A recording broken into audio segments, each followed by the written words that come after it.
జనరల్గా మన చుట్టూ ఉన్న వాళ్ళలో ఎక్కువ మంది కుడి చేయి వాడటం వల్లే ఉంటారనమాట. చాలా తక్కువ మంది మాత్రమే ఎడమ చేయి వాడటం వల్ల ఉంటారు. సో నార్మల్గా చెప్పాలంటే 100 మందిలో 99 మంది కుడి చేయి వాడటం ఉంటారు, ఒక్కరు మాత్రమే ఎడమ చేయి వాడటం వల్ల ఉంటారు.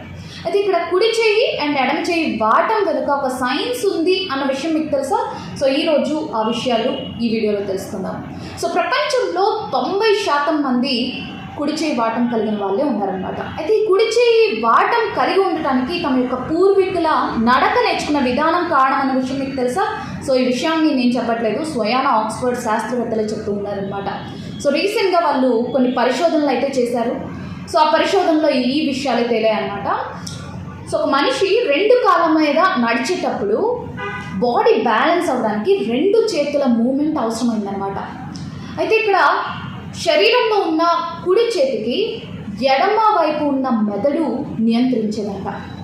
అండ్ ఏదైనా పని కానీ, క్లిష్టమైన పనులు కానీ, భాష నేర్చుకోవడం, భాష మాట్లాడడం, ఇలాంటి పనుల విషయంలో కూడా ఎడమ వైపు ఉన్న మెదడు ఈ అన్ని విషయాల్ని నియంత్రించేదన్నమాట.